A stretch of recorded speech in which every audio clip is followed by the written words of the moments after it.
Small Spaces by Katherine Arden. Chapter 1. October in East Evansburg, and the last warm sun of the year slanted red through the sugar maples. Olivia Adler sat nearest the big window in Mr. Easton's math class, trying, cat-like, to fit her entire body into a patch of light. She wished she were on the other side of the glass. You don't waste October sunshine. Soon the old autumn sun would bed down in cloud blankets, and there would be weeks of gray rain before it finally decided to snow. But Mr. Easton was teaching fractions and had no sympathy for Olivia's fidgets. "Now," he said from the front of the room. His chalk squeaked on the board. Mike Campbell flinched. Mike Campbell got the shivers from squeaking blackboards and, for some reason, from people licking paper napkins. The sixth grade licked napkins around him as much as possible. "Can anyone tell me how to convert 3/16 to a decimal?" asked Mr. Easton. He scanned the room for a victim. "Coco?" Said Coco Zintner, hastily shutting a sparkling pink notebook. "Ah," she added wisely, squinting at the board.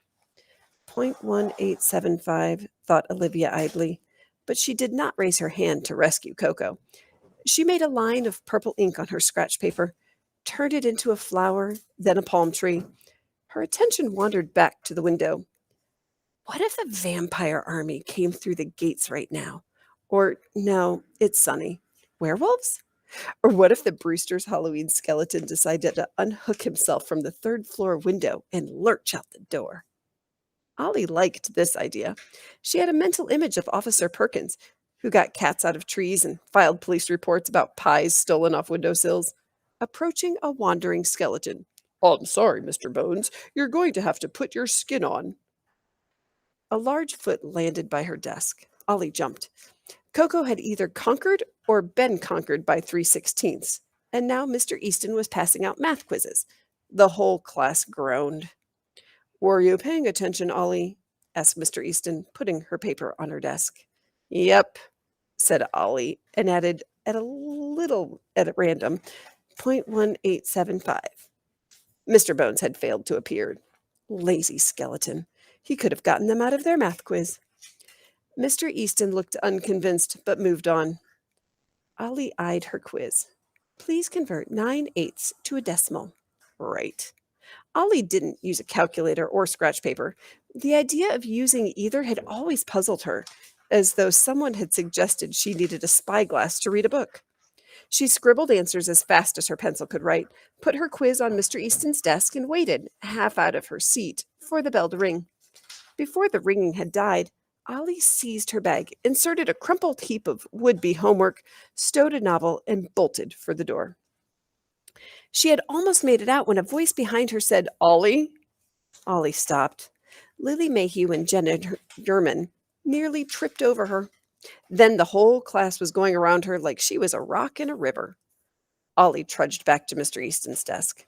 "Why me?" she wondered irritably. Phil Greenblatt had spent the last hour picking his nose and sticking boogers onto the seat in front of him. Lily had hacked her big sister's phone and screenshotted some texts Annabelle sent her boyfriend. The sixth grade had been giggling over them all day. And Mr. Easton wanted to talk to her? Ollie stopped in front of the teacher's desk. "Yes?" I turned in my quiz and everything. So Mr. Easton had a wide mouth and a large nose that drooped over his upper lip. A neatly trimmed mustache took up the tiny bit of space remaining. Usually he looked like a friendly walrus. Now he looked impatient. "Your quiz is letter perfect, as you know, Ollie," he said. "No complaints on that score." Ollie knew that. She waited. "You should be doing 8th grade math," Mr. Easton said. "At least." "No," said Ollie. Mr. Easton looked sympathetic now, as though he knew why she didn't want to do 8th grade math. He probably did. Ollie had him for homeroom and life sciences as well as math. Ollie did not mind impatient teachers, but she did not like sympathy face. She crossed her arms. Mr. Easton hastily changed the subject. "Actually, I wanted to talk to you about chess club. We're missing you this fall. The other kids, really appreciated that you took the time to work with them on their opening gambits last year. And there's the interscholastic tournament coming up soon, so..." He went on about chess club. Ollie bit her tongue. She wanted to go outside. She wanted to ride her bike, and she didn't want to rejoin chess club. When Mr. Easton finally came to a stop, she said, not quite meeting his eyes, I'll send the club some links about opening gambits. Super helpful. They'll work fine. Tell everyone I'm sorry. He sighed. Well, it's your decision. But if you were to change your mind, we'd love. Yeah, said Ollie. I'll think about it. Hastily, she added, Gotta run. Have a good day. Bye. She was out the door before Mr. Easton could object, but she could feel him watching her go. Past the green lockers, 36 on each side, down the hall that always smelled like bleach and old sandwiches, out the double doors and onto the front lawn. All around was bright sun and cool air shaking golden trees, fall in East Evansburg. Ollie took a glad breath. She was going to ride her bike down along the creek as far and as fast as she could go. Maybe she'd jump in the water. The creek wasn't that cold. She would go home at dusk, sunset, at 5:58. She had lots of time. Her dad would be mad that she got home late, but he was always worrying about something. Ollie could take care of herself. Her bike was a Schwinn, plum-colored. She had locked it neatly to the space nearest the gate. No one in Evansburg would steal your bike. Probably. But Ollie loved hers, and sometimes people would prank you by stealing your wheels and hiding them. She had both hands on her bike lock, tongue sticking out as she wrestled with the combination, when a shriek split the air. It's mine! A voice yelled. Give it back! No, you can't touch that! No!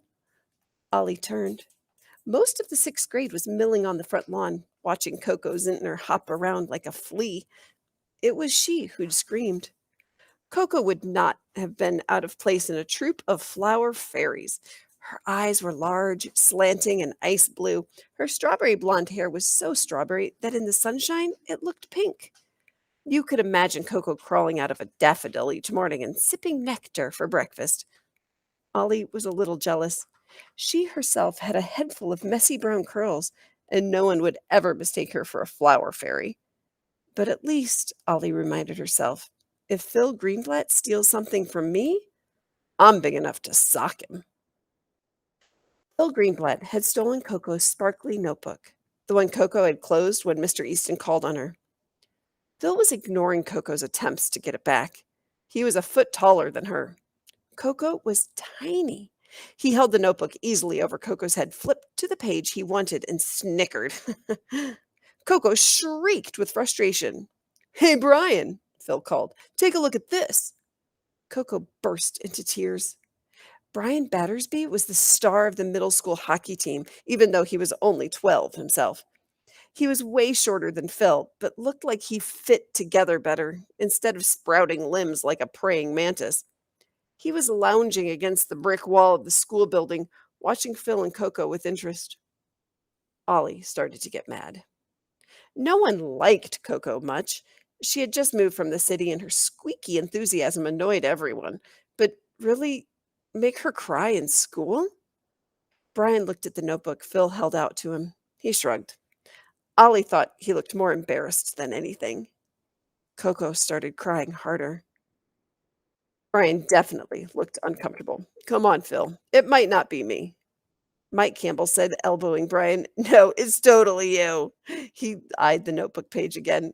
I guess it could be a dog that looks like you. Give it back, yelled Coco through her tears.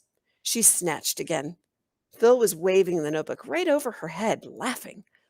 The sixth grade was laughing too, and now Ollie could see what they were looking at. It was a picture, a good picture Coco could really draw, of Brian and Coco's faces nestled together with a heart around them. Phil sat behind Coco in math class. He must have seen her drawing. Poor dumb Coco. Why would you do that if you were sitting in front of nosy Philip Greenblatt? Come on, Brian, Mike was saying. Don't you want to go out with hot cocoa here? Coco looked like she wanted to run away, except that she really wanted her notebook back, and Ollie had pretty much had enough of the whole situation. And so she bent down, got a moderate-sized rock, and let it fly. Numbers and throwing things, those were the two talents of Olivia Adler. She'd quit the softball team last year, too, but her aim was still on. Her rock caught Brian squarely in the back of the head, dropped him, thump, onto the grass, and turned everyone's attention from Coco Zintner to her. Ideally, Ollie would have hit Phil, but Phil was facing her, and Ollie didn't want to put out an eye. Besides, she didn't have a lot of sympathy for Brian. He knew perfectly well that he was the best at hockey, and half the girls giggled about him, and he wasn't coming to Coco's rescue, even though he'd more or less gotten her into this with his dumb friends and his dumb, charming smile. Ollie crossed her arms, thought in her mom's voice, "Well, in for a penny," hefted another rock, and said, "Oops, my hand slipped." The entire sixth grade was staring. The kids in front started backing away. A lot of them thought she had cracked since last year. Seriously, guys," she said, "doesn't anyone have anything better to do?" Coco Zintner took advantage of Phil's distraction to snatch her notebook back. She gave Ollie a long look and darted away. Ollie thought, "I'm going to have detention for a year." And then Brian got up, spitting out dirt, and said, "That was a pretty good throw." The noise began. Ms. Mountain, the day's lawn monitor, finally noticed the commotion. "Now," she said, hurrying over. Now. Ms. Mountain was the librarian, and she was not the best lawn monitor. Ollie decided that she wasn't going to say sorry or anything. Let them call her dad. Let them shake their heads. Let them give her detention tomorrow. At least tomorrow, the weather would change, and she would not be stuck in school on a nice day answering questions. Ollie jumped onto her bike and raced out of the schoolyard, wheels spitting gravel, before anyone could tell her to stop.